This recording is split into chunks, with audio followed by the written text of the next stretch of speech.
APO పాలకవర్గ సభ్యులకు మరియు సిబ్బందికి నా నమస్కారాలు. 2025-26 ఆర్థిక సంవత్సరం చివరి త్రైమాసికానికి రావడం జరిగింది. ఈ సందర్భంగా కొన్ని ముఖ్య విషయాలు మీతో మాట్లాడదామని ఈరోజు మీ ముందుకు రావడం జరిగింది. సాధారణంగా ఆర్థిక సంవత్సరంలో ఏదైనా ఒక కార్యక్రమాన్ని అమలు చేయటంలో ప్రధానంగా మనం 3 దశలను గమనిస్తాం.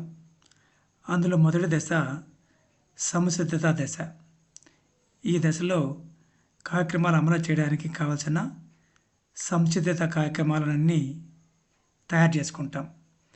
అందులో ముఖ్యంగా ఎంపిక చేసిన కార్యక్రమాలని వరుస క్రమంలో పెట్టడము, ఒప్పందం ప్రకారము ప్రణాళికను తయారు చేసుకునుట, సిబ్బందిని ఎంపిక చేసి వారిని బలోపేతం చేయడం, ఆర్థిక వనరులను సమీకరించుకోవడం, కార్యక్రమాల అమలు కొరకు సమాయత్తమయ్యి సమయాన్ని బట్టి కొన్ని కార్యక్రమాలు మొదలు పెడతాం. మరి రెండవ దశ చూసినట్లయితే ఈ దశలో పూర్తిగా కార్యక్రమాలు మనం అమలు చేస్తాం. ఇందులో ప్రణాళిక ప్రకారం కార్యక్రమాల అమలు, నెలవారీ సమీక్ష, వివిధ భాగస్వామ్యాల సహకారంతో కార్యక్రమాలను విజయవంతం చేయడంలో పూర్తిగా సమయాన్ని మనం కేటాయిస్తాం. చివరి దశ, అతి ముఖ్యమైన దశ క్రోడీకరణ దశ.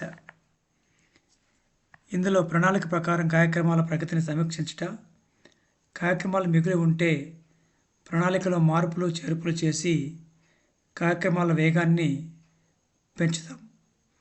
మంజూరైన నిధులను పూర్తి స్థాయిలో ఖర్చు చేయుటకు ప్రయత్నం చేస్తాం. ఒకవేళ ఖర్చు చేయకపోతే దాత సంస్థ దృష్టిలో మనం వైఫల్యం చెందుతాం కాబట్టి మంజూరైన నిధులను పూర్తి స్థాయిలో ఖర్చు చేయడానికి ప్రయత్నం చేస్తాం. పూర్తయిన కార్యక్రమాలను కేస్ స్టడీలను తయారు చేస్తాం. ఈ కేస్ స్టడీలో కూడా కొన్ని వ్రాతపూర్వకంగాను మరికొన్ని వీడియోల రూపంలోనూ తయారు చేస్తాం.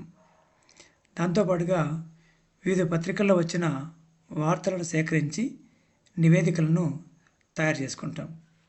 ఇవి అండి ముఖ్యంగా మనం దృష్టి పెట్టవలసిన అంశాలు.